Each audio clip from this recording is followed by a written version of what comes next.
It's your girl, Abby, and welcome to my vlog! Woo! And for today's video, we gonna talk about one of the town in Cavite, in Cavite, which is the Trece Martires City, Cavite. Kaya ngayon, uunahin nating alamin kung ano nga ba at saan sa Cavite makikita ang Trece Martires City. Trece Martires is a landlocked component city in the coastal province of Cavite. The city of Trece Martires has a total land area of 39.17 square kilometers, which is also known the provincial government's de facto seat. It is located at the center of the province. It is a fourth-class city, which is comprised of 13 barangays named after the 13 martyrs. 13 martyrs is a group of prominent Caviteños who were sentenced to death during the Spanish regime. And now, let's go to the historical sites in Trece Martires City, Cavite. Parang gulo ng bangs ko. Pero yun na nga. Yun na. So, let's go to topic. The historical sites in Trece Martires City, Cavite. The 13 Martyrs of Cavite.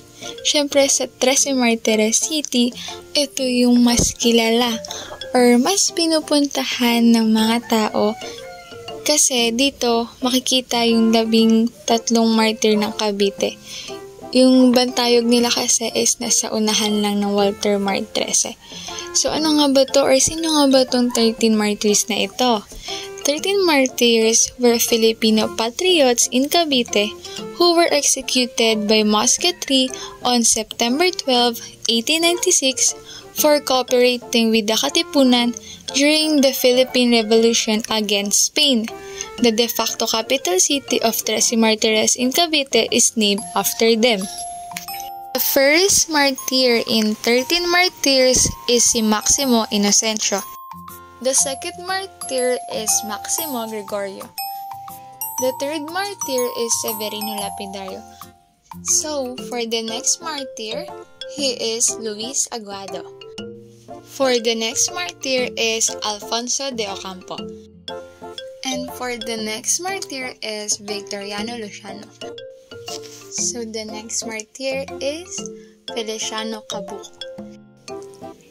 Ang next naman na martyr ay si Hugo Perez. The next martyr is Jose Liliana. So for the 10th martyr, he is Eugenio Cabezas. The 11th martyr is Francisco Osorio. For the 12th martyr, he is Agapito Conchu. And for the last martyr, or for the 13th martyr, he is Antonio de San Agustin. So, ayun, as you can see on the picture, makikita niyo ang monumento ni Emilio Aguinaldo, which is, he is General Emilio Aguinaldo, the first president and a national hero of the Philippines. So, yung sunod naman na historical site sa Trece Martires City is, syempre, yung Cavite Provincial Capital. Yun, malapit siya doon sa monument ni Emilio Aguinaldo. Ayan, yung Cavite Provincial Capital, malapit lang din siya doon sa Legislative Building, which is unahan ng Legislative Building is yung Cavite Provincial Capital. Tapos, ayun, sa tapat ng Cavite Provincial Capital, merong stage. Then, I can't clearly remember kasi nakapasok din ako ng Cavite Provincial Capital isang beses. Tapos yung nasa loob niya, makikita mo yung mga picture ng mga president. I mean, ano ba yun? Parang basta yung mga member in Cavite, ganun. Tapos, ayun, malaki siya. Maganda rin. Yun lang. Kasi, parang sa, lang talaga ako nakapasok. Yung sa entrance na, tapos, ayun, saglit lang. Lumabas na rin. Kasi, mahigpit sila dun. Hindi talaga sila nagpapapasok ng kung sino-sino. So, yun, the Cavite Provincial Capital building is in Trece Martires City, Cavite. The building is the seat of the provincial government of Cavite despite the designating Imus as the provincial capital. And as for the old parish exists in Trece Martires City, Cavite, this is St. Jude Thaddeus Parish. It is the Roman Catholic Diocese of Imus, was established on 1960. It is located at Barangay Luciano, Trece Martires City, Province of Cavite.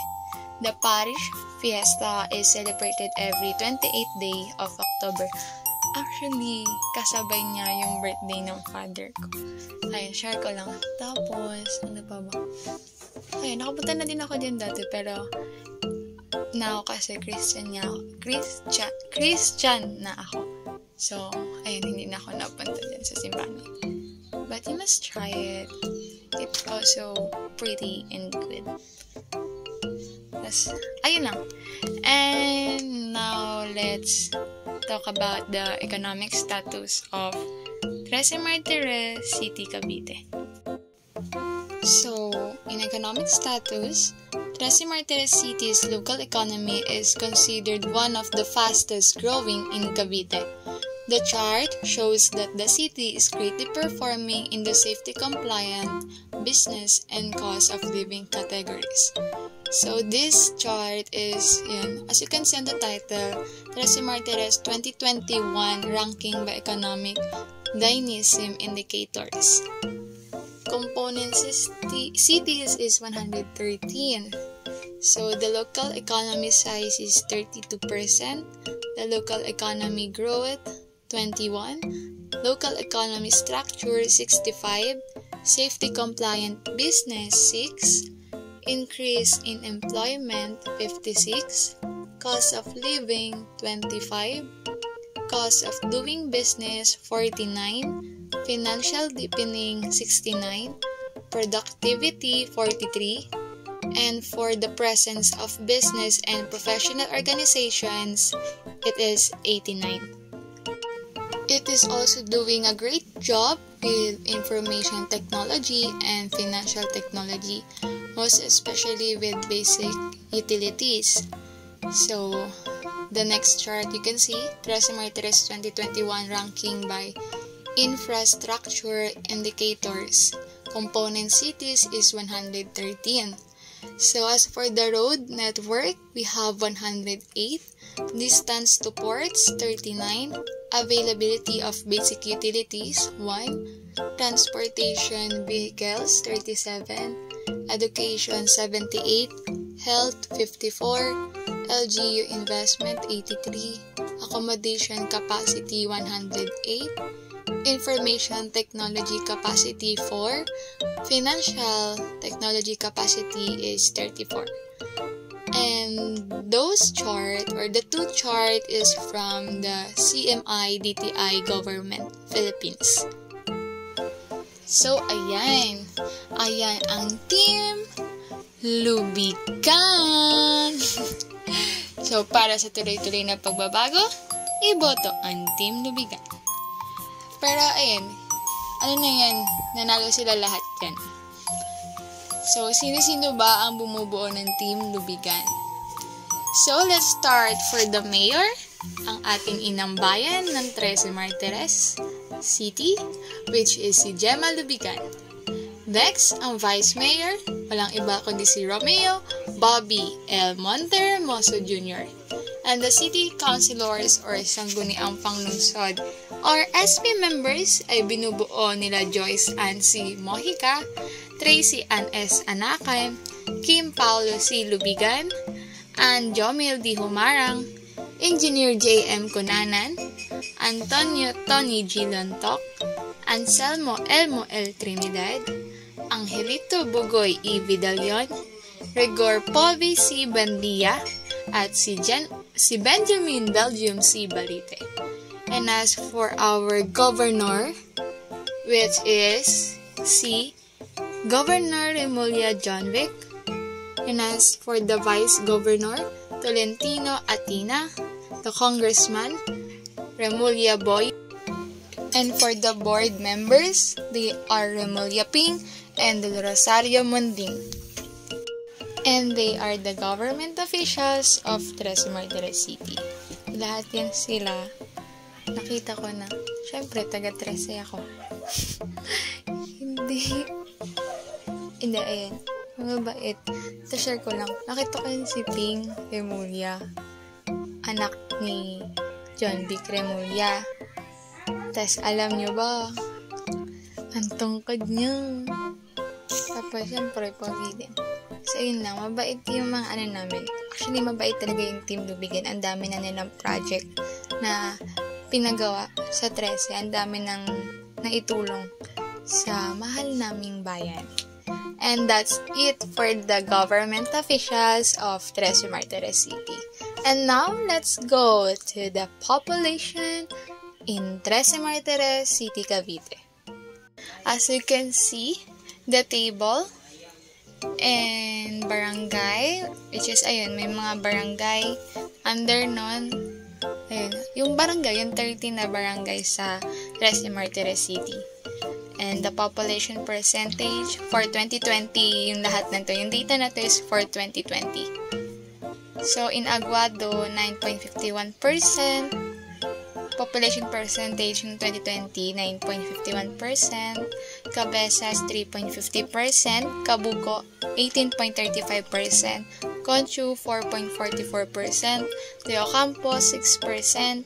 Gregorio, 2.45%. Inocencio, 13.53%. Laliana, 1.96%. Lapidario, 6.09%. Luciano, 4.28%. Osorio, 5.24%. Perez, 20.24%. And San Agustin, 4.42%. And for the other information, you can just look at it, the population 2020, population 2015, yung pagbabago mula noong 2015 hanggang 2020, and yung growth rate ng population from 2015 to 2020. And the next data you can see is yun, population per barangay. Sa Aguado, may 20,000 sa Cabezas, 5,000 plus. Sa Cabuco, yun. Actually, madami talaga sa Cabuco. Ang daming nakatira sa Cabuco. Para mga nire-relocate from Manila, they go there.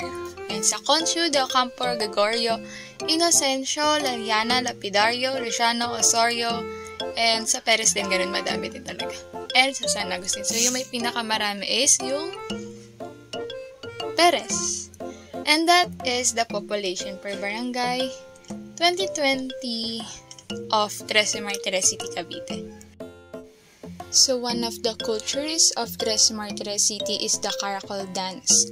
Caracol Dance is a celebration that shows Spanish influences as the people dance on the streets with their patron saint.